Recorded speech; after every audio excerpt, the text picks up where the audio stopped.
The first time I saw him, I was scrubbing someone else's blood from his marble floor. My knees ached against the cold stone as I worked the stiff brush in circles, the acrid scent of bleach burning my nostrils.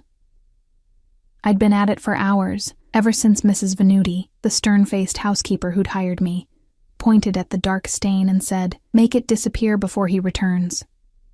She didn't elaborate on who he was or whose blood had spilled across the imported Italian marble. In this line of work, questions were luxuries I couldn't afford. 6 months ago, I would have been horrified.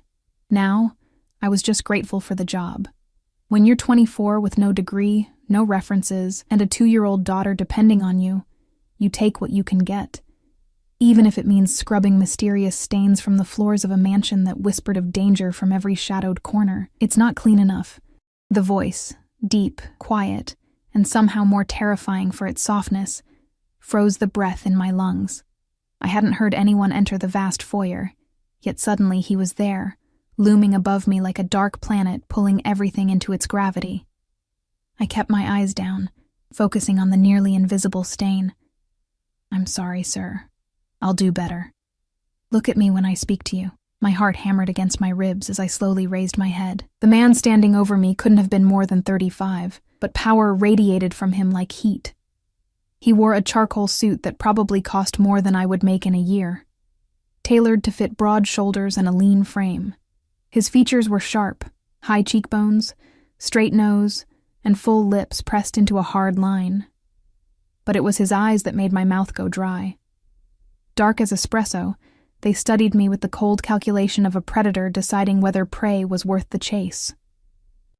"You're new," he said, not a question, but an observation. "Yes, sir. It's my 2nd week." My voice sounded small even to my own ears. "Your name?" "Elena Reyes." He held my gaze for what felt like an eternity, and I fought the urge to look away. Something dangerous flickered behind those eyes, something that sent warning signals racing through my body. "You missed a spot, Elena Reyes." He gestured to a section of the floor I'd already cleaned 3 times. I swallowed hard. "I'll fix it right away, Mr. Salvatore," he supplied. "Dante Salvatore. This is my home." The name landed like a physical blow. Everyone in the city knew that name, whispered it, feared it. Dante Salvatore, the man who controlled everything from the docks to City Hall with brutal efficiency. They called him the Ghost, not because he was difficult to find, but because those who crossed him simply disappeared.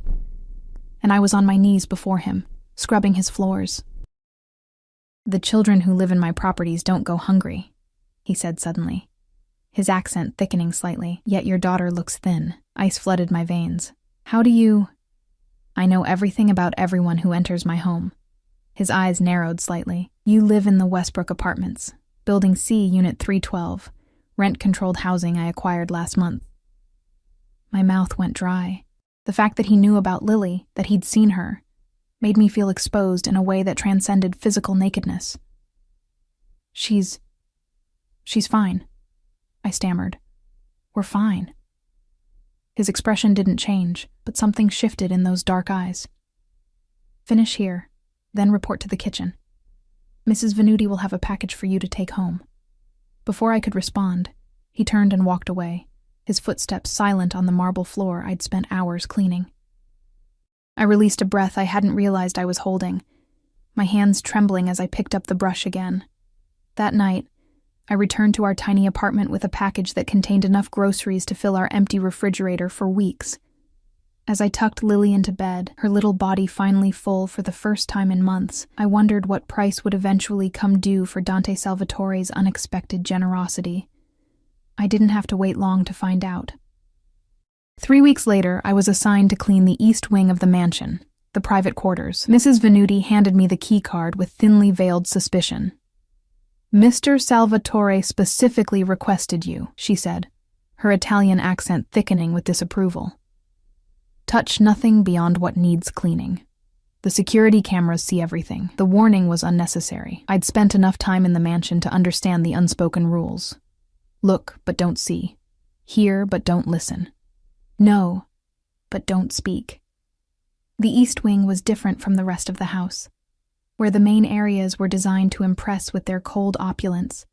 These rooms felt almost lived in, a book left open on a side table, a glass with fingerprints still visible on its surface, signs of humanity in a place that otherwise felt like a museum to wealth and power. I was changing the sheets on the massive four-poster bed when I heard the door open behind me. I didn't need to turn around to know who it was. Something in the air changed when he entered a room, like the pressure dropping before a storm. "Your efficiency has been noted," Dante said, his voice closer than I expected. I turned to find him standing just inside the doorway, watching me with that same inscrutable expression. Today he wore no jacket, just a white shirt with the sleeves rolled up to expose forearms corded with muscle. A thin scar ran along his left wrist, disappearing beneath his sleeve, evidence that even the untouchable Mr. Salvatore was human enough to bleed. "Thank you, sir," I replied, keeping my voice steady despite the nervous flutter in my chest. "You haven't asked about the food." I smoothed the silk sheets, buying time. "It's not my place to question your generosity. Look at me, Elena." I obeyed, though everything in me screamed to keep my eyes down, to make myself invisible. When I met his gaze, I was surprised to find something almost like curiosity there. "Most people want something from me," he said. "They take what I offer and immediately ask for more. Yet you've said nothing." "I have Lily to think about," I admitted. "Pride is a luxury for people who don't have children to feed." Something shifted in his expression. A softening so slight I might have imagined it. "How did you end up here scrubbing my floors?" The question caught me off guard. No one in this house had ever asked about my life before. "Bad choices," I said simply. "A man who disappeared when I got pregnant. Medical bills I couldn't pay. The usual story." "What happened to your back?" The question hit me like a physical blow. My hand instinctively reached toward my shoulder blade, where I knew the edge of a scar was visible beneath the collar of my uniform. I'd been careful, so careful, to keep them covered. "I don't know what you mean," I lied, heart pounding so hard I was certain he could hear it. In 3 smooth strides, he closed the distance between us. I flinched instinctively, a reaction born from years of experience. His eyes narrowed at my response, cataloging it with cold precision. "Don't lie to me, Elena." His voice was soft, but carried an edge sharp enough to draw blood. "I saw them when you were reaching to dust the top shelf in the library. Burns, if I'm not mistaken." Shame burned through me, hot and suffocating. Those scars were my secret, the physical reminder of the worst night of my life.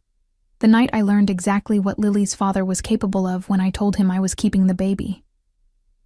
"It was a long time ago," I whispered. Dante's expression didn't change, but the air around him seemed to vibrate with a cold, controlled fury. "Who?" "It doesn't matter anymore. It matters to me." The possessiveness in those 4 simple words should have terrified me. Instead, something else unfurled in my chest, something dangerous and warm. "Why would you care about the scars of a woman who cleans your floors?" I asked, immediately regretting my boldness. But instead of anger, a smile ghosted across his lips. Gone so quickly I might have imagined it. "Perhaps I've developed an inconvenient interest in what belongs to me." "I don't belong to you," I said, the words escaping before I could stop them.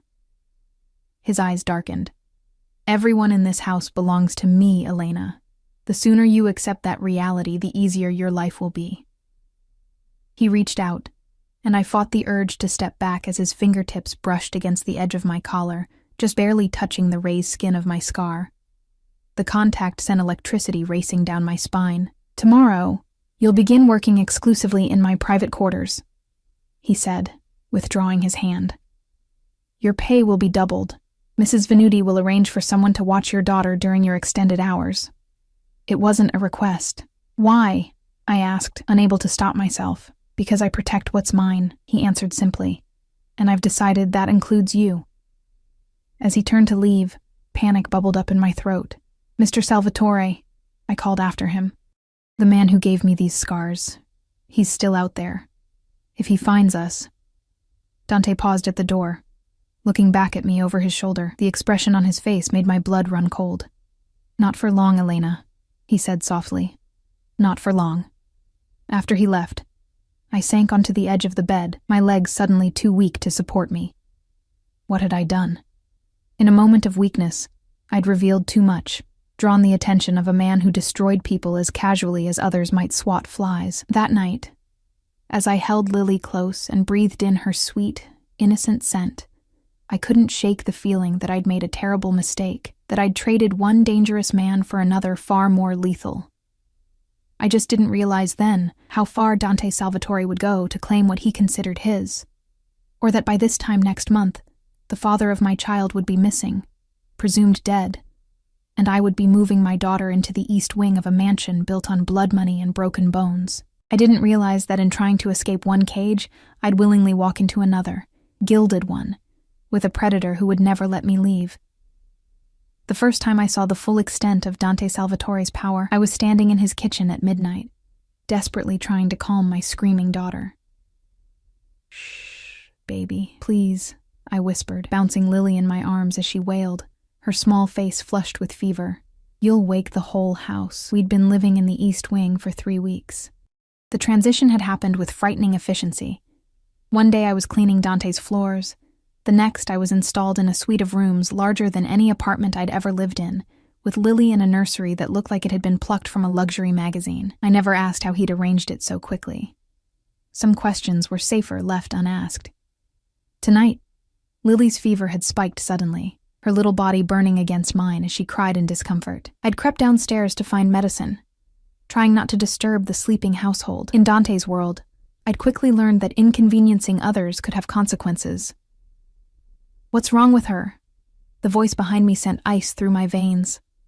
I turned to find Dante standing in the kitchen doorway, wearing only black pajama bottoms. In the dim light, I could see scars I'd never noticed before. A roadmap of violence across his chest and shoulders. Despite everything, my eyes lingered on the lean muscle of his torso before I forced myself to meet his gaze. "She has a fever," I explained, my voice strained as Lily continued to cry. "I was looking for children's medicine. I'm sorry we woke you." Instead of the annoyance I expected, something else crossed his face. Concern, perhaps, though it seemed foreign on his sharp features. "How high?" he asked, crossing to where we stood. 102.3. It came on suddenly. Without asking, he reached out and placed his hand gently against Lily's forehead. To my surprise, she quieted at his touch, her sobs reducing to whimpers as she blinked up at him with fever-bright eyes. "My doctor will be here in 15 minutes, he said, already reaching for his phone on the counter. "At midnight? That's not necessary. Elena." My name in his mouth was both warning and caress. When I say my doctor will come, he will come, regardless of the hour. True to his word, exactly 13 minutes later, an elderly man with kind eyes and a medical bag arrived at the kitchen door, not looking the least bit surprised to have been summoned to the Salvatore mansion in the middle of the night. As the doctor examined Lily, Dante stood watching with an intensity that should have been unsettling. Instead, I found myself drawing strange comfort from his presence, solid and unwavering in the sterile light of the kitchen. "An ear infection," the doctor finally pronounced, packing away his instruments. "Common in children her age. I've brought antibiotics and something for the pain." Relief washed through me, making my knees weak. Lily had fallen asleep against my shoulder, exhausted from crying and comforted by the medicine the doctor had administered. "Thank you," I whispered, knowing the words were inadequate. "I don't know how I'll pay." The doctor waved away my concern with a smile that didn't quite reach his eyes. "Mr. Salvatore takes care of his own," he said simply. After the doctor left, I expected Dante to return to his quarters, his duty fulfilled. Instead, he gestured for me to follow him into the adjacent sitting room, where a fire still smoldered in the massive stone fireplace. "Sit," he commanded, nodding toward a plush armchair. I obeyed, cradling Lily against me as she slept. Dante poured amber liquid from a crystal decanter into a glass and handed it to me. "Drink. It will help with the shock." "I'm not in shock," I protested. Even as I accepted the glass, his lips curved into something almost like a smile. "Your hands haven't stopped shaking since you came downstairs." I hadn't noticed until he mentioned it, but he was right. I took a sip of what turned out to be very expensive bourbon, the liquid burning a path down my throat. "Why are you doing all this?" I asked, the question that had been burning inside me for weeks finally escaping. The rooms, the clothes, the doctor. Why us? Dante settled into the chair opposite mine, his dark eyes reflecting the dying firelight. "When I was 5 years old, my mother fell ill with pneumonia," he said, his voice dropping so low I had to lean forward to hear him. "My father refused to call a doctor, said it would make him look weak to care so much about a woman. She died 3 days later." The admission stunned me into silence.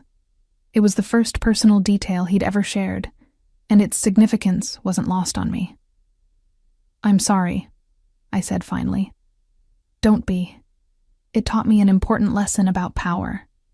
True power isn't found in causing pain.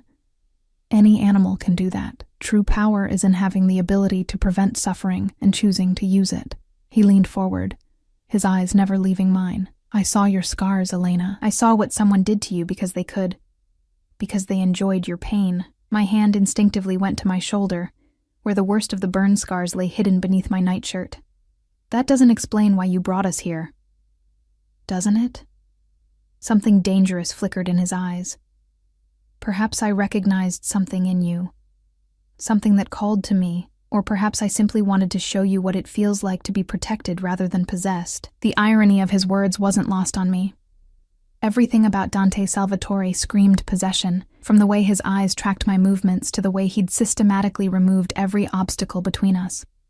"What happened to Lily's father?" I asked suddenly, the question that had haunted me for weeks finally finding voice. "After I told you about the scars, he disappeared." That wasn't a coincidence. Dante's expression didn't change, but something cold and deadly settled over him like a second skin. "Do you really want to know?" I thought about the man who had held me down and pressed a heated knife to my skin when I refused to get an abortion, who had threatened to take Lily away if I ever tried to leave him, who had made my life a living hell until I finally escaped with nothing but my daughter and the clothes on our backs. "No," I admitted quietly. "I don't think I do. Smart girl." The approval in his voice sent an inappropriate thrill through me. "But I need to know something else," I continued, emboldened by the bourbon and the strange intimacy of the midnight hour. "What do you want from me, Dante? Really?" His eyes darkened at the sound of his name on my lips, the first time I'd used it instead of Mr. Salvatore. He stood and moved toward me with the fluid grace of a predator, dropping to one knee beside my chair so his face was level with mine. "What I want," he said softly, reaching out to brush a strand of hair from my face, "is for you to stop flinching when I come near you. What I want is for you to understand that not all men use their strength to break things." His fingers trailed down to the collar of my nightshirt, gently pulling it aside to reveal the edge of a scar. Unlike earlier times when shame had flooded me at the exposure, something else entirely coursed through my veins at his touch. "Your scars don't make you broken, Elena. They make you a survivor." His voice had dropped to a whisper, and I find that extremely compelling. The air between us changed, charged with something dangerous and electric. His face was inches from mine, close enough that I could feel his breath against my lips. For one wild, terrifying moment, I thought he might kiss me, and worse, that I might let him. Instead, he stood abruptly, putting distance between us. "Get some rest. The doctor will return tomorrow to check on Lily." He was gone before I could respond, leaving me breathless and confused, with a sleeping child in my arms and the lingering warmth of his touch on my skin. The next morning, a package arrived for Lily, a stuffed bear nearly as big as she was, along with a collection of children's books. There was no card, no message, but I knew who they were from. Just as I knew the designer clothes that had appeared in my closet the day after I'd moved in were his doing, or the piano that had been installed in our suite when I'd mentioned in passing that I used to play as a child. Dante Salvatore was courting me in his own strange, possessive way, through gestures rather than words, through protection rather than passion. I told myself it meant nothing to me, that I was simply taking advantage of his inexplicable interest to give Lily a better life. That when the time was right, we would leave this gilded cage and make our own way. I almost believed it, until the night of the gala. "You will attend with me," Dante informed me one morning as I poured his coffee, his tone making it clear this wasn't a request. The event honors the children's hospital my family has supported for generations. I don't belong at events like that, I protested. I'm your housekeeper. His eyes flashed with something dangerous. Is that all you think you are to me? The question hung between us, loaded with implications I wasn't ready to face. What else would I be? He stood from the breakfast table, coming to stand so close I could smell his cologne. Bergamot and sandalwood with undertones of something darker. That's what we'll determine tonight, he said softly. A car will collect you at 7. Mrs. Venuti will watch Lily. That evening, I stood before the mirror in my suite, barely recognizing the woman who stared back at me. The dress, delivered that afternoon without explanation, was a deep emerald that made my eyes look like amber in the low light. It hugged curves I'd forgotten I possessed after years of oversized t-shirts and practical uniforms. My dark hair, usually pulled back in a practical bun, fell in loose waves past my shoulders. For the first time in years, I looked like the woman I'd been before. Before the scars, before the fear, before I'd learned to make myself invisible. When I descended the grand staircase, Dante was waiting in the foyer below, his back to me as he spoke quietly to his driver. At some signal I didn't catch, he turned, and the expression that crossed his face as he looked up at me stole the breath from my lungs. Hunger, raw and undisguised. You look beautiful, he said, his voice rougher than usual. Thank you. The words came out as a whisper as he helped me into the waiting Bentley. His hand lingered on the small of my back, sending electricity racing up my spine. The car pulled away from the mansion, and I watched Dante from the corner of my eye, struck by how different he seemed outside the confines of his home. More alert, more controlled. If such a thing were possible for a man who already exuded absolute command. 2 black SUVs flanked our car. Security, I realized with a jolt. I'd never left the estate with Dante before, had never seen this aspect of his life. People will talk, I said suddenly, anxiety fluttering in my chest, about why you brought your housekeeper to a gala. His mouth curved into that barely there smile that never failed to quicken my pulse. Let them talk. In my world, Elena, perception is a weapon. Tonight, we shape that perception to our advantage. And what perception is that? His eyes met mine in the dim interior of the car, dark and intent. That you are under my protection, that anyone who touches you, his voice dropped to a dangerous whisper, touches me. The implication sent a shiver through me that had nothing to do with fear. Why would anyone want to touch me? Because you're mine, he said simply. And in my world, what belongs to Dante Salvatore is always a target. The Bentley slowed as we approached a grand hotel lit up like a beacon against the night sky.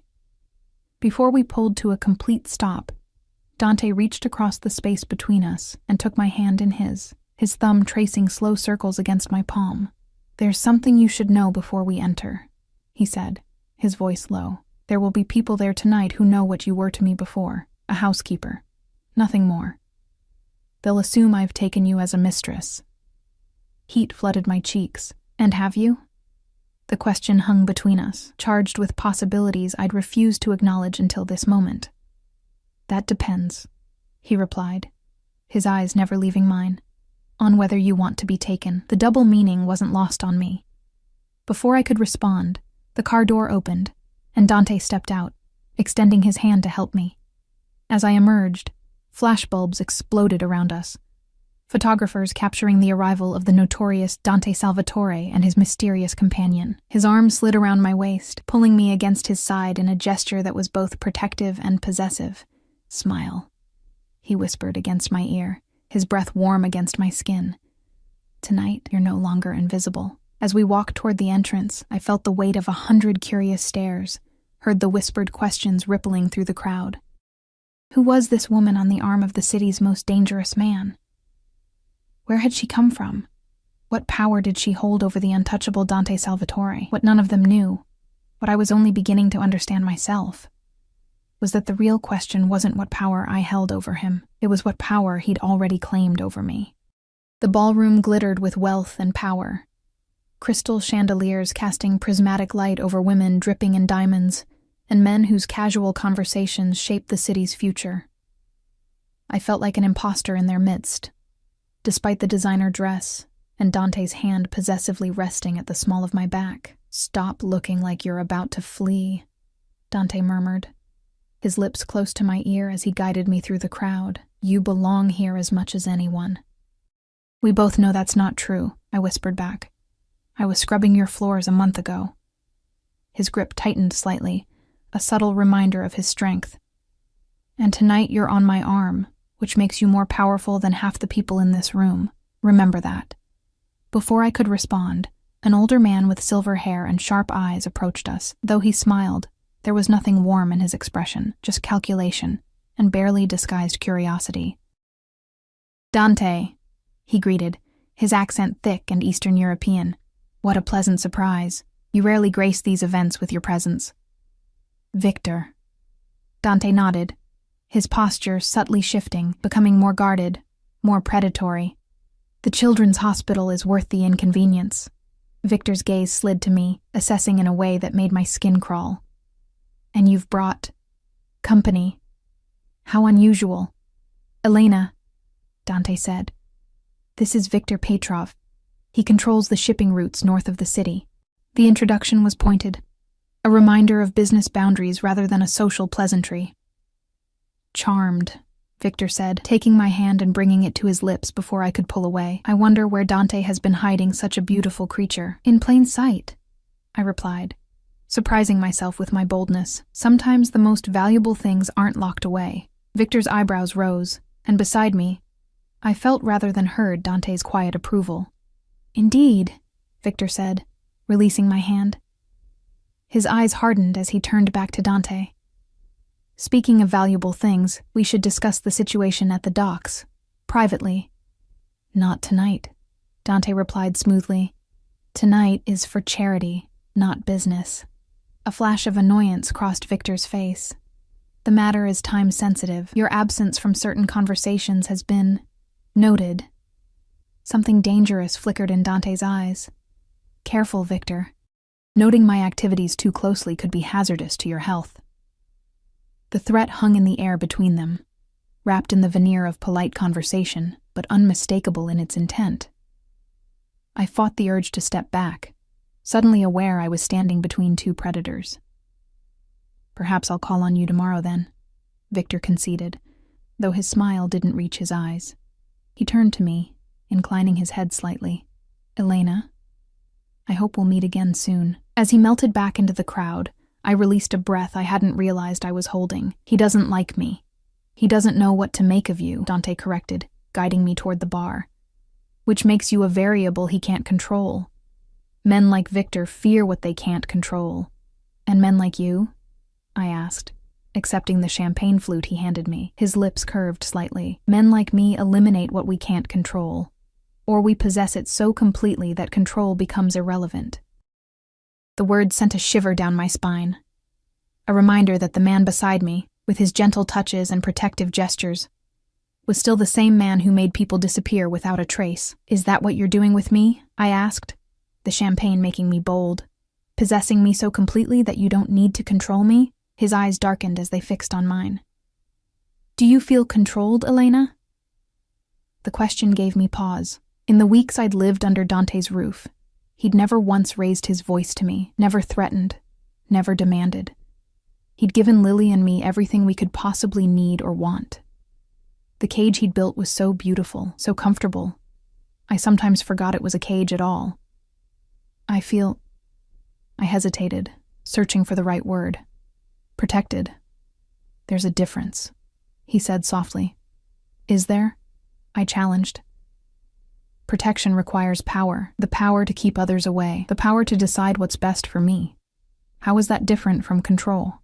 Instead of answering, Dante set down his untouched drink and held out his hand. "Dance with me."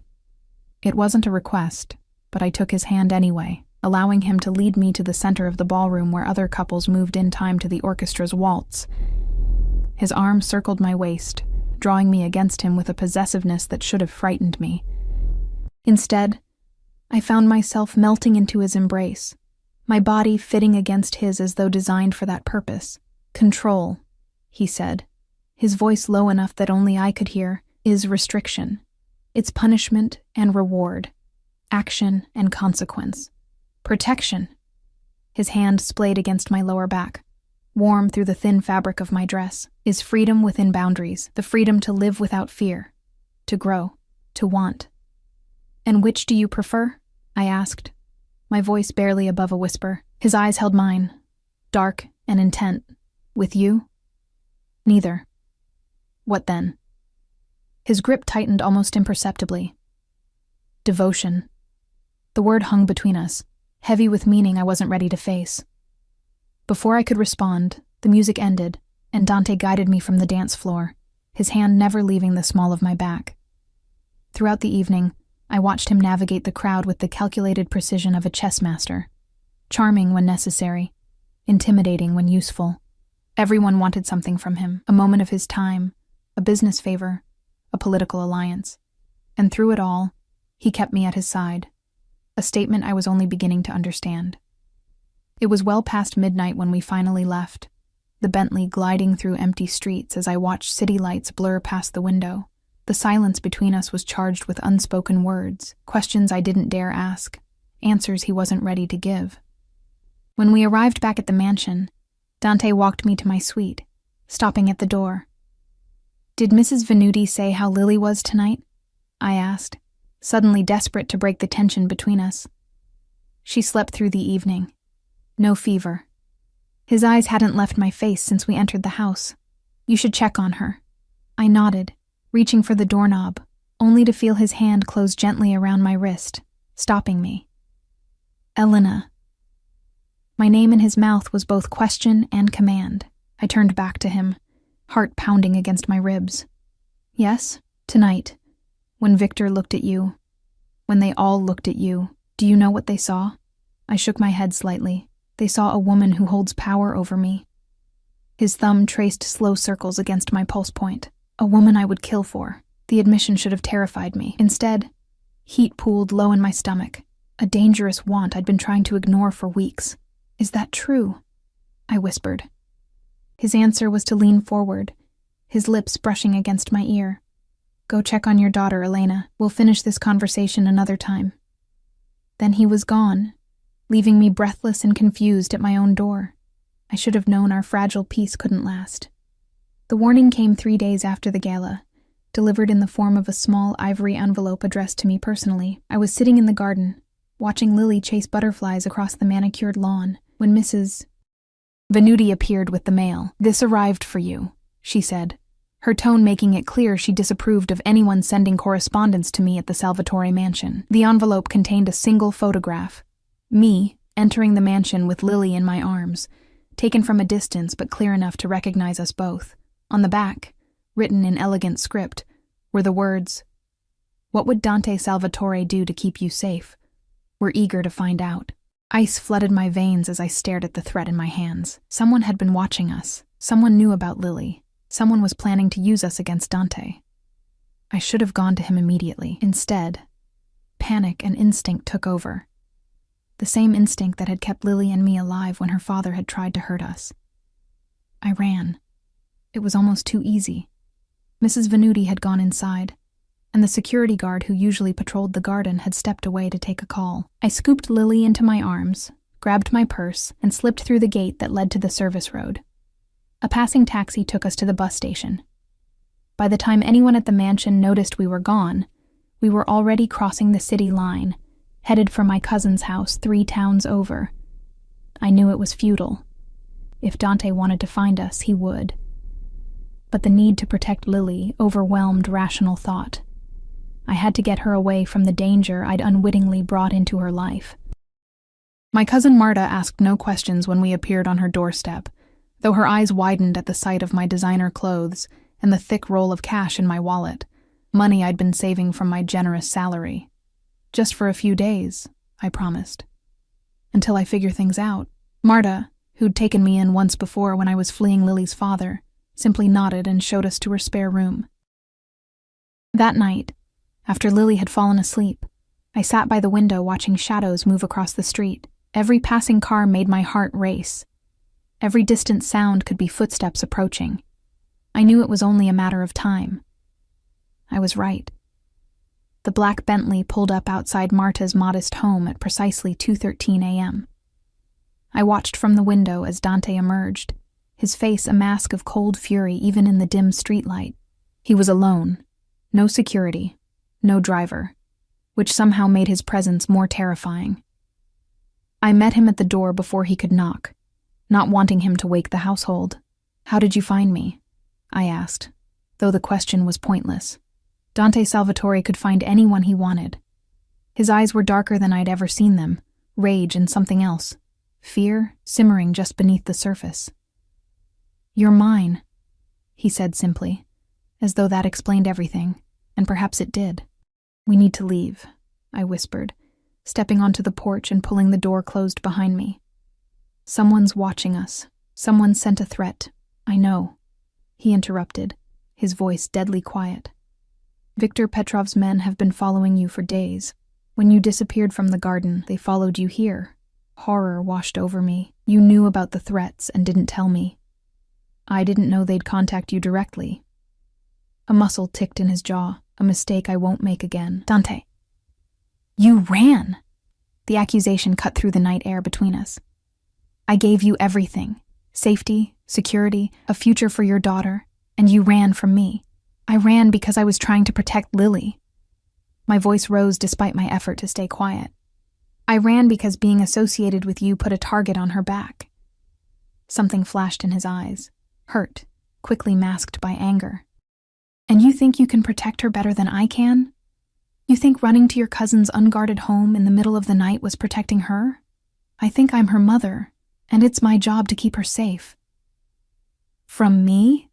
he demanded, stepping closer until I could feel the heat radiating from his body. "From the consequences of being important to you," I corrected, standing my ground despite the thundering of my heart.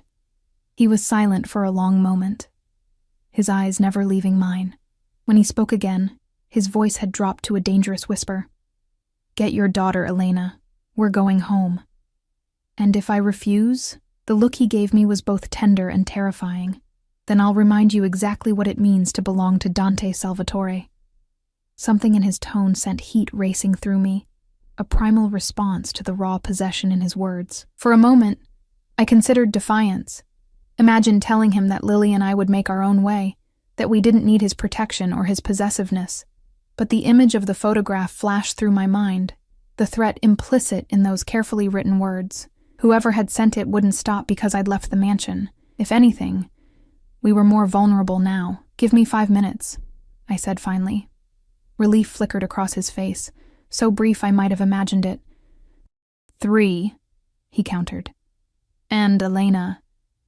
His hand caught my wrist as I turned toward the door. "Don't make me come in after you." 15 minutes later, we were in the Bentley, Lily still miraculously asleep in the car seat that had appeared as if by magic. I sat rigid beside Dante, the silence between us heavy with unspoken accusations. "You frightened me," he said finally, his eyes fixed on the road ahead. "When Mrs. Venuti told me you were gone, I thought Petrov had taken you." The admission stunned me. I'd never heard Dante confess to fear before. Hadn't been sure he was capable of it. "I'm sorry," I whispered, meaning it. I panicked. His hand found mine in the darkness, fingers interlacing with a gentleness that belied the fury I'd seen earlier. "Don't ever run from me again, Elena. If you're afraid, if you're threatened, if you're uncertain, come to me. Always to me." I knew I should pull my hand away, maintain some semblance of the boundary between us. Instead, I found myself holding on tighter. "What happens now?" I asked. "With Petrov?" Dante's expression hardened, the brief vulnerability vanishing as quickly as it had appeared. "Now I remind Victor why crossing me is a death sentence." The cold certainty in his voice sent a shiver down my spine, a reminder that the man beside me, whose hand held mine with such tenderness, was still capable of unspeakable violence. "Will there be blood on your floors again?" I asked quietly. His eyes met mine briefly, dark and unreadable in the dim light of the car. "Not this time." He squeezed my hand gently. "This time there won't be anything left to clean up." As the Bentley glided through the night toward the mansion that had become our home, I realized with startling clarity that I was no longer afraid of Dante Salvatore. I was afraid of what I felt for him. Afraid of the way my heart raced when he entered a room. Afraid of how safe I felt in his presence, despite knowing what he was capable of. Most of all, I was afraid of the growing certainty that I didn't want to run anymore. Not from him, not from this life, not from the dangerous, consuming feeling that had taken root in my chest. Because somewhere between scrubbing his floors and sitting beside him in his car, I'd begun to crave the very cage I'd once feared. When we returned to the mansion that night, Dante carried Lily to her bed himself. I watched from the doorway as he laid her down with unexpected gentleness, his large hand smoothing her dark curls from her forehead. "She looks like you," he observed quietly, his eyes tracing her small features. "Everyone says that." I moved to stand beside him, drawn by the tenderness in his expression, a side of him so few people ever saw. "Good." His voice dropped lower. "It means there's nothing of him in her." The simple statement carried such weight. Acknowledgement of the pain in my past and fierce protection of my daughter's future in one breath. After tucking Lily in, Dante led me not to my suite, but to his private study. A room I'd cleaned but never been invited to enter as anything but staff. The space embodied him perfectly. Dark wood, leather-bound books, and floor-to-ceiling windows overlooking the expansive grounds. A crystal decanter of amber liquid sat on a side table, catching the low lamplight. "Drink," he said, pouring 2 glasses and handing one to me. "You need it." I accepted without argument, the events of the day catching up with me as exhaustion settled deep in my bones. The whiskey burned pleasantly down my throat, warming me from the inside. "We need to discuss what happens next," Dante said, watching me over the rim of his glass. "With Petrov?" "With us." The 2 simple words hung in the air between us, charged with possibility. I took another sip of whiskey, buying time to gather my thoughts. "I don't know what you want me to say," I admitted finally. Dante set his glass down and closed the distance between us, taking my face in his hands with a gentleness that belied the strength I knew he possessed. "Say you'll stay," he murmured, his eyes never leaving mine, "not as my housekeeper, not as a woman under my protection, but as mine, Elena." Completely mine. My heart hammered against my ribs, his proximity making it difficult to think clearly. "And what does that mean exactly, to be yours?" "It means no more pretending." His thumb traced the curve of my cheek, sending electricity racing along my skin. "No more separate suites, no more boundaries between us. And Lily? She's been mine since the moment you both crossed my threshold." The possessiveness in his voice should have frightened me. Instead, it ignited something warm and dangerous in the pit of my stomach. "Dante." Whatever I might have said was lost as his mouth claimed mine, the kiss at once gentle and devastating. His lips moved against mine with practiced skill, coaxing rather than demanding, though the barely restrained power behind the gesture was unmistakable. I should have pulled away, should have reminded myself who he was, what he was. Instead, I found myself melting against him, my body betraying every rational thought as my arms wound around his neck. When we finally broke apart, both breathless, his eyes had darkened to obsidian. "Tell me to stop," he whispered, his forehead resting against mine. "Tell me you don't want this, and I'll never touch you again." The choice hung between us, the last semblance of control he was offering me. In that moment, with his taste on my lips and his hands gentle at my waist, there was only one answer I could give. "Don't stop," I breathed, and watched his expression transform with hunger. What followed was a blur of sensation. His mouth hot against my neck, my back pressed against the bookshelf as his hands explored my body with reverent possession. When he finally carried me to his bedroom, laying me across sheets that smelled of sandalwood and him, I surrendered completely to the tide of feeling that had been building since the first moment I'd seen him. "You're mine now, Elena," he whispered against my skin, the words both promise and warning. "And I protect what's mine." Later, as we lay tangled in silk sheets, my head resting on his chest, I traced the scars that mapped his torso, evidence of a violent life I was only beginning to understand. "Will you ever tell me how you got these?" I asked, my finger following a particularly vicious scar that curved from his collarbone to his sternum. His hand caught mine, bringing my fingers to his lips. Some stories are better left untold. And Petrov? I couldn't help asking. What will happen to him? Dante's expression hardened, the lover receding as the dangerous man I'd first met resurfaced. He threatened what belongs to me. There's only one possible outcome for that. A shiver ran through me, not entirely of fear. You'll kill him? I'll destroy him, he corrected. Completely. Irreversibly. His business, his reputation, his life. All of it gone by this time tomorrow. The cold certainty in his voice reminded me of what I'd chosen, of who I'd chosen.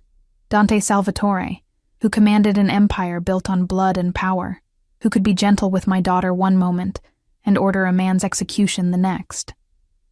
Does that frighten you? He asked, studying my reaction with those perceptive dark eyes. I considered lying, but he would see through it instantly. Yes, I admitted, but not the way it should. His lips curved into that rare, genuine smile that made my heart skip. Good. A healthy fear will keep you alive in my world, Elena. Is that what this is now? Your world? His hand cradled my face, thumb brushing across my lower lip. Our world. And I'll burn down anyone who tries to take it from us. The words were both beautiful and terrible. A promise of protection wrapped in violence.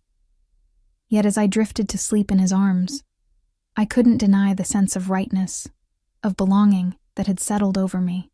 For better or worse, I had chosen my cage and the man who held the key. The peace we found that night lasted exactly 27 hours.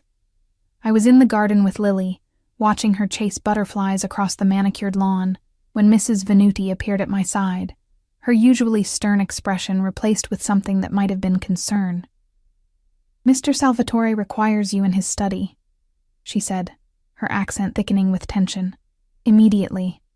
Something in her tone sent alarm racing through me. What's happened? Her eyes flickered to Lily. I'll watch the child. Go. Now. I hurried through the mansion, my mind racing with possibilities, each worse than the last. When I reached Dante's study, the door was ajar, voices carrying from within.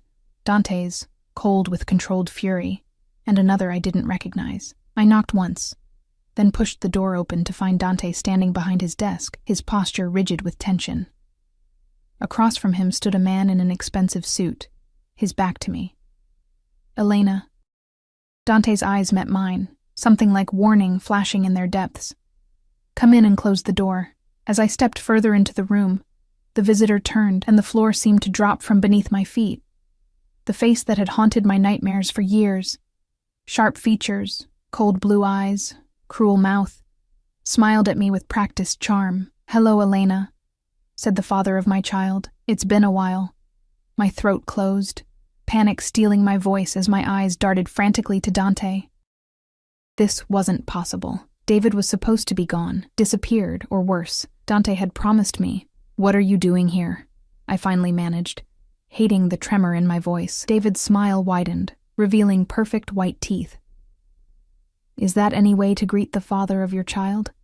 After all this time, Mr. Reed claims he's been searching for you, Dante said, his voice deceptively calm. Only the murderous glint in his eyes betrayed his fury, for the daughter, he says, was stolen from him. Understanding crashed over me like ice water. David hadn't come for me. He'd come for Lily. My hand instinctively went to the scar on my shoulder, the memory of that night burning fresh in my mind. You have no right, I whispered, my fear giving way to anger. You wanted me to abort her. You held me down and... My voice broke. Ancient history, David waved dismissively. I've changed. Gotten help for my... anger issues. I have rights, Elena. Legal rights to my daughter. You threatened to kill her if I didn't get rid of her, I spat, finding strength in my rage. You burned me when I refused. David's expression didn't change, but something ugly flashed in his eyes. Allegations without proof, from a woman with documented mental health issues. I have witnesses who'll testify to your instability during our relationship, Elena. Who do you think a judge will believe? Horror washed over me as I realized what he was doing. He didn't care about Lily, had never cared about her. This was about control, about punishing me for escaping him. "That won't happen," Dante interjected, his voice deadly soft. "Elena and Lily are under my protection now." David turned to him with practiced insolence. Yes, the notorious Mr. Salvatore. I've heard all about your arrangement with my former girlfriend. Tell me, how much did you pay for her? She always did have a talent for attaching herself to wealthy men." I saw the exact moment Dante's control snapped, a subtle shift in his posture, a darkening of his eyes that promised violence. Before he could move, I stepped between them, my hand pressing against Dante's chest. "Don't," I pleaded quietly. "Not like this." His eyes met mine, rage warring with the promise he'd made me, to protect us, to keep us safe. With visible effort, he reined in his fury. "You have 10 seconds to leave my property," Dante told David, his voice terrifyingly calm. "Before I forget, my lady asked me for restraint." David's smirk faltered slightly, but he recovered quickly. "I'm not going anywhere without seeing my daughter. I have a court order. A court order that hasn't been served properly," Dante interrupted. "That hasn't been reviewed by my team of attorneys. That will be tied up in legal challenges for years before it ever touches Lily." A flash of uncertainty crossed David's face, quickly replaced by calculated confidence. "You can't keep her from me forever, Salvatore. I have resources too, connections. I know things about your operation that would interest certain federal agents." The threat hung in the air, blatant and dangerous. Dante's expression didn't change, but I felt the tension radiating from him like heat. "Be very careful with your next words," Dante warned softly. "Threats in my house rarely end well for the one making them." David's eyes slid to me, cold and calculating. "I'll see you in court, Elena, and I'll take Lily one way or another. She belongs with her father." He turned to leave, pausing at the door to deliver one final barb. "I always knew you'd end up as some rich man's whore. At least you found one who can afford better security than the last." The door closed behind him, and the control Dante had been maintaining shattered. With a roar of fury, he swept everything from his desk. Crystal decanter, laptop, stacks of papers, sending them crashing to the floor in an explosion of glass and fury. I stood frozen, shock and fear battling within me as I watched the man I'd given myself to transform into something terrifying and primal. This was the Dante Salvatore the outside world knew, the man who destroyed his enemies without mercy or hesitation. "He won't touch her," Dante snarled, his eyes black with rage. "He won't come within 1,000 yards of either of you." "How did he find us?" I whispered, wrapping my arms around myself as tremors began to shake my body. "How did he know where we were?" Dante crossed to me in 3 quick strides, his hands gentle as they framed my face despite the fury still evident in every line of his body. "Petrov," he said grimly. "This is his counter move. He couldn't get to me directly, so he found the one person who could hurt you most." "But how?" "Money," Dante said simply. "Enough money can find anyone, Elena, even a man who disappeared." Cold realization settled over me. "You didn't kill him." It wasn't a question. "When I told you about the scars, about what he did, you didn't kill him." Something like regret flashed across Dante's face. "I had him beaten, warned, paid to stay away from you and Lily forever." His jaw tightened. "A mistake I won't repeat." Fear clutched at my chest, not for myself, but for the man before me. "Dante, no. If anything happens to him now, after he threatened you publicly, came to your house, I don't care." He interrupted, his voice rough with emotion. "I let him live once, and he came back to threaten what's mine. There won't be a second chance." Panic rose within me as I realized what he was planning. "They'll connect it to you. They'll take you away from us." His expression softened slightly as he looked down at me. "No one takes me from what's mine, Elena. Not the police. Not the feds. No one. Please," I whispered, clinging to his shirt. "There has to be another way." For a long moment he studied my face, conflict evident in his eyes. Then, with visible effort, he reined in his rage. 3 days, he said finally. "I'll give my lawyers 3 days to handle this legally, if they can't make him disappear through the courts." His expression hardened. "Then I'll make him disappear my way." Relief flooded me, temporary though it might be. Thank you. His hand stroked my cheek, a gesture at once tender and possessive. Don't thank me yet, Elena. One way or another, the father of your child will be gone from your life by the end of the week. The only question is whether he'll be breathing when he goes. As he pulled me against his chest, his heartbeat strong and steady beneath my ear, I realized with startling clarity that I didn't care which option Dante chose. All that mattered was keeping Lily safe, protecting her from the man who'd threatened her life before she was even born. And if that protection came with blood on Dante Salvatore's hands, I would learn to live with it. Because somehow, between the scars and the fear and the desperate need for safety, I'd fallen in love with the most dangerous man in the city. A man who called me his, who would kill to protect what belonged to him. A man who might lose everything, his freedom, his empire, his life, because of the choice I'd made to stay. I'll take Lily and go, I whispered against his chest. Somewhere he can't find us. You can arrange it. New identities. A new life. Dante pulled back, his expression darkening. You would leave me? To protect you, I insisted. If David disappears after threatening you publicly, they'll come for you, Dante. I can't let that happen because of us. His hand tangled in my hair, tilting my face up to his. No one takes what's mine, he repeated, each word precise and deadly. Not him, not the law, not even you, Elena.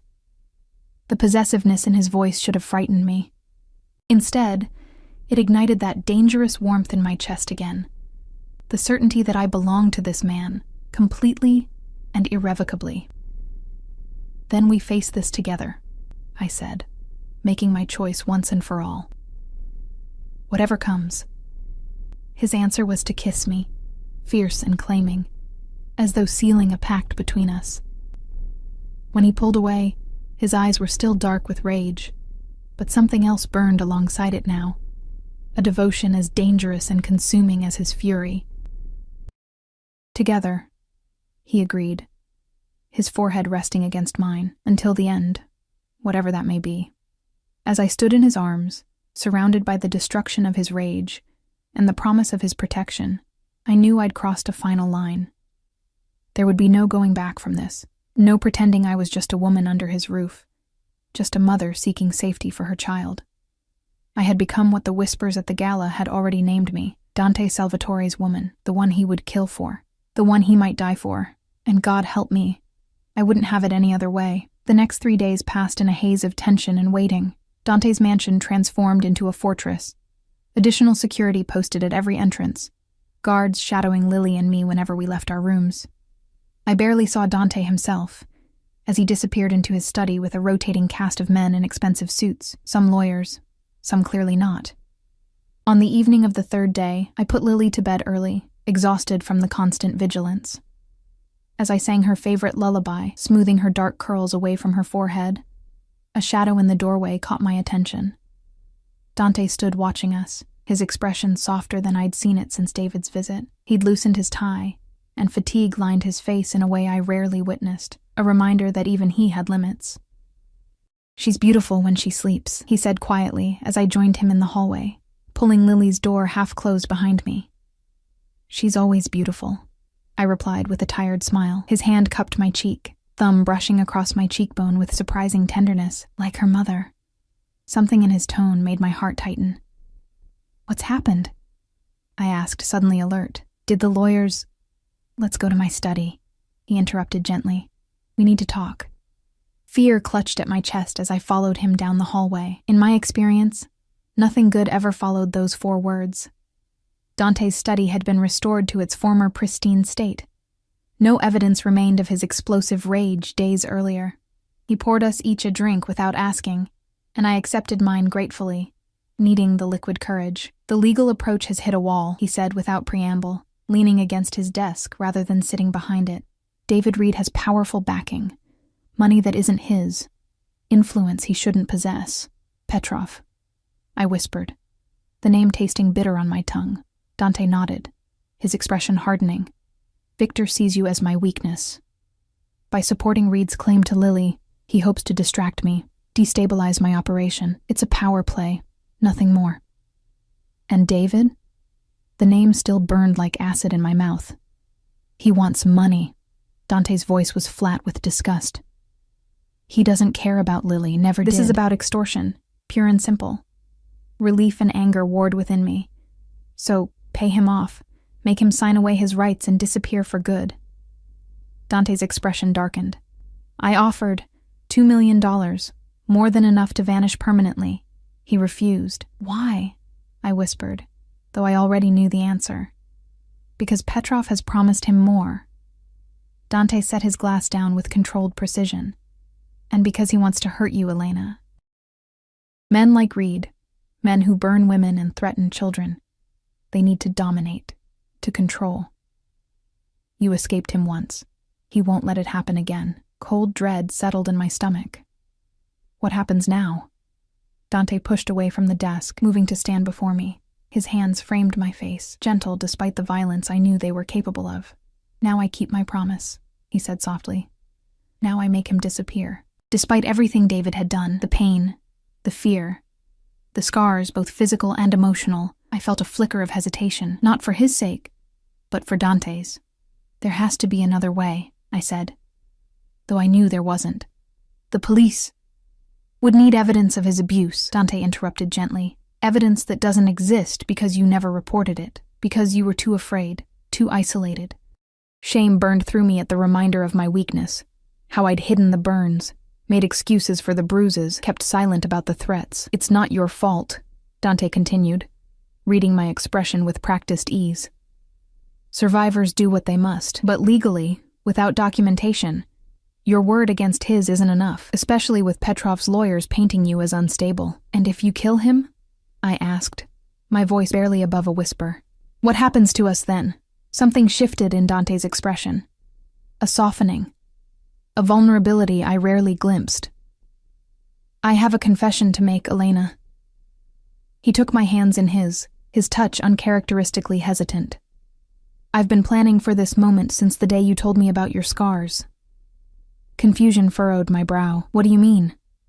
Reed's disappearance was always inevitable, he explained. From the moment I understood what he'd done to you, what he'd threatened to do to Lily, his fate was sealed. The only variable was timing. Then why wait? I asked. Why give him the chance to find us? Because I needed you to choose me, he said simply.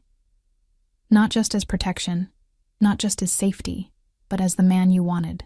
I needed to know you'd stay when he was gone, that you weren't with me only because you were running from him. The admission stunned me into silence. All this time, I'd believed Dante had spared David out of some misplaced mercy, some attempt to keep his hands clean for my sake. The truth was both simpler and more complex. He'd been waiting for me to give myself to him completely. And now?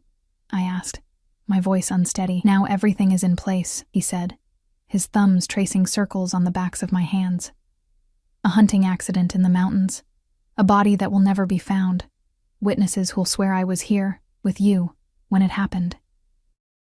The clinical precision with which he described murder should have horrified me. Instead, I felt only a terrible, overwhelming relief, the promise of freedom from the shadow that had haunted us for years. No one will ever connect it to you. I needed reassurance, not for my conscience, but for our future. No one, he promised. Not even Petrov, though he'll suspect. But suspicion isn't proof, and without Reed to manipulate, his leverage is gone. I searched his face, looking for any sign of doubt, any indication that he wasn't certain of success. I found none, only that calm, deadly confidence that had drawn me to him from the beginning. When? I asked, the single word carrying the weight of my consent. Tonight. He brushed a strand of hair from my face, tucking it behind my ear with surprising tenderness. It's already in motion. I should have felt something. Horror, guilt, fear. Instead, I felt only the certainty that this man would do anything to protect what was his, that he'd kill without hesitation to keep Lily and me safe, and God help me. I loved him for it. There's something else, Dante said, his expression shifting subtly. Something I need to ask you before this is done. My heart stuttered in my chest as he reached into his pocket, withdrawing a small velvet box. With a grace that belied his size and strength, He dropped to one knee before me. "Elena Reyes," he said, opening the box to reveal a diamond ring that caught the light like captured fire. "When this is over, when you and Lily are truly safe, will you be my wife?" Tears blurred my vision as I stared down at him, this powerful, dangerous man on his knees before me. The question shouldn't have surprised me. Dante Salvatore claimed what was his, completely and permanently. Yet somehow the formal declaration stole the breath from my lungs. "You want to marry me?" I whispered, scarcely believing the words even as I spoke them. "I want to give you my name," he replied, his eyes never leaving mine. "I want Lily to be my daughter in every way that matters. I want the world to know that you belong to me, and I to you." There were 1,000 reasons to refuse. His world of violence and power, the blood on his hands, the enemies who would always see us as leverage against him, yet in that moment, none of them mattered. "Yes," I said, the word escaping on a breath. "Yes, I'll marry you." His smile, rare and genuine, transformed his face as he slid the ring onto my finger. The diamond was enormous, ostentatious in a way that would have embarrassed me months ago. Now I recognized it for what it was. A declaration of possession, a warning to others, a promise of protection. Dante rose to his feet, pulling me against him in a kiss that was at once tender and claiming. When he finally broke away, his expression had shifted back to dangerous resolve. "Wait for me in our bed," he murmured, his hands lingering at my waist. "This will be over by morning." As I watched him leave the study, phone already at his ear as he issued quiet commands, I felt a strange sense of peace settle over me. Tonight, David Reed would disappear from our lives forever. Tomorrow we would begin a new chapter, not as the broken woman who'd scrubbed blood from Dante's floors, but as the future Mrs. Salvatore. The cage had become a fortress, and I had finally stopped fighting the bars. Dante didn't return until dawn, slipping into our bed as the first pale light filtered through the curtains. I stirred at his presence, reaching for him instinctively. "Is it done?" I whispered into the dimness. His arms encircled me, pulling me against the solid warmth of his chest. "It's done," he confirmed, his voice carrying the finality of an executioner's swing. "He won't trouble you or Lily ever again." Relief washed through me, so profound it bordered on physical pain.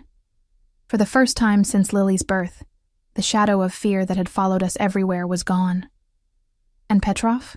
I asked, knowing the danger hadn't entirely passed. Dante's hand stroked the length of my spine, soothing despite the violence I knew it had just orchestrated. "A message has been sent. He'll retreat, regroup. But he won't move against us directly again." "How can you be sure?" His lips brushed my forehead, unexpectedly gentle. "Because in this world, Elena, there are lines even men like Victor won't cross. He tested my boundaries, found them unyielding, and lost a valuable asset in the process. He's a businessman at heart. He won't risk further losses for a vendetta." I wanted to believe him, needed to believe him for Lily's sake. "And if he does?" Dante's arms tightened around me, protective and possessive. "Then I'll destroy him too," he said simply. "Anyone who threatens my family forfeits their right to exist in my world." Family. The word echoed in my mind, sweet and powerful. Somehow, in the chaos of blood and fear and desperate need for safety, we had formed something I'd never truly had before. A family built on protection rather than pain, on possession rather than control. "When do you want to get married?" I asked, changing the subject to something brighter, something that looked toward future rather than past. I felt Dante's smile against my hair. "As soon as possible. A month, perhaps 2 for preparations. Nothing extravagant, just family and my closest associates." The casual mention of family gave me pause. "Do you have family? You've never mentioned them." A moment of silence followed, long enough that I thought he might not answer. "A sister," he said finally, "in Milan with her husband and children. We speak rarely, for her safety more than mine." I absorbed this new information, this glimpse into the man behind the power. "Will she come for the wedding?" "She'll come," he confirmed. Francesca has been waiting a long time for me to find someone worth bringing into the family. Warmth bloomed in my chest at the thought that I might be worthy of such consideration. that this powerful, dangerous man had chosen me not just for my body or my vulnerability, but for something deeper. "And Lily," I asked, "will you adopt her?" Dante shifted, propping himself up on one elbow to look down at me, his expression serious in the growing light. "If you'll allow it. I want her to have my name, my protection, my legacy. I want to be her father in every way that matters." Tears pricked at my eyes, unexpected and overwhelming. The image of Dante, who could order a man's death without flinching, teaching Lily to ride a bike, reading her bedtime stories, walking her down the aisle someday, was almost too much to bear. "She already loves you," I whispered, reaching up to touch his face. "She lights up when you enter a room." Something vulnerable flashed across his features, gone so quickly I might have imagined it. "And you, Elena? Do you love me? Not just for the safety I provide, not just for what I can give you, but for who I am." The question caught me off guard. Dante Salvatore, who commanded an empire with absolute authority, who killed without hesitation to protect what was his, was asking if I loved him, as though there was any doubt. "Yes," I answered, the truth of it settling in my bones. "God help me. I love every part of you, even the parts that terrify me." Relief softened his expression, and he lowered his mouth to mine in a kiss that was surprisingly gentle. "Good," he murmured against my lips, "because I've loved you since the moment I saw you scrubbing my floors. So determined, so broken, yet still fighting." We made love as the sun rose, his touches gentle despite the night's violence, as though reminding both of us that his hands could create pleasure as easily as they dealt death. Afterward, as we lay tangled in sheets damp with sweat, his fingers traced the scars on my back, not with pity, but with reverence. "These are badges of honor," he said quietly.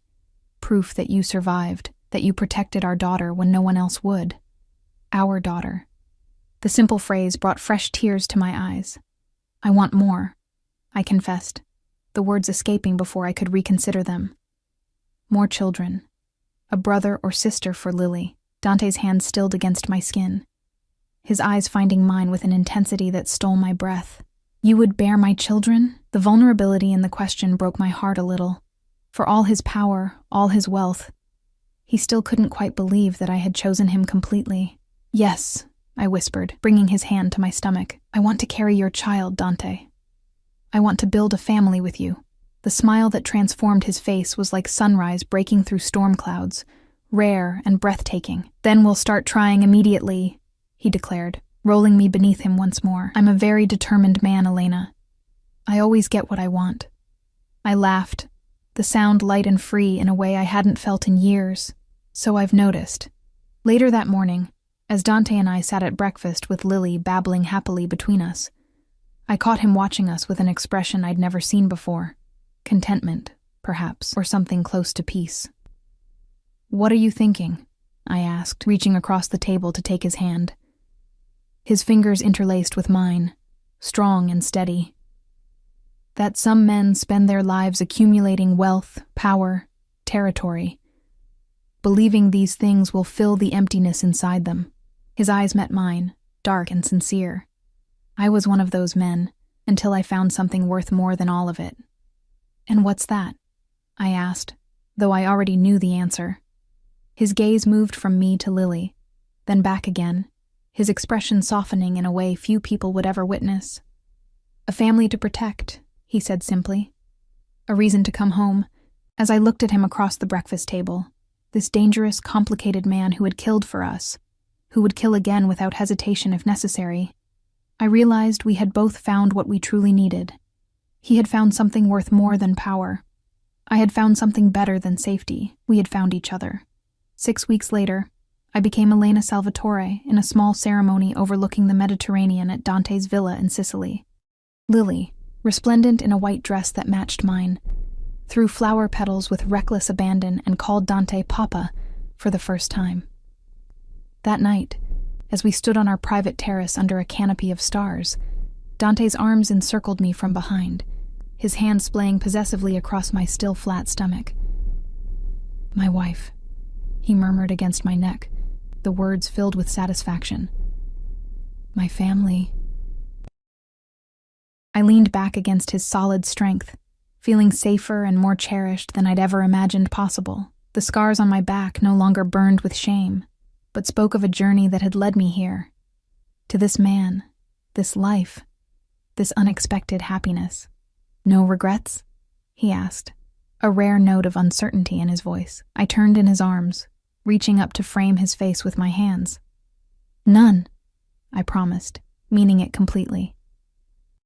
Every scar, every struggle, every moment of fear, they were all leading me to you. His kiss was gentle, reverent, a promise of protection that would never falter, of possession that would never waver. And as the stars shone overhead and the Mediterranean waves crashed against the rocks below, I surrendered completely to the truth I'd been fighting since the first moment I saw him. Some cages weren't meant to be escaped. Some were meant to be called home.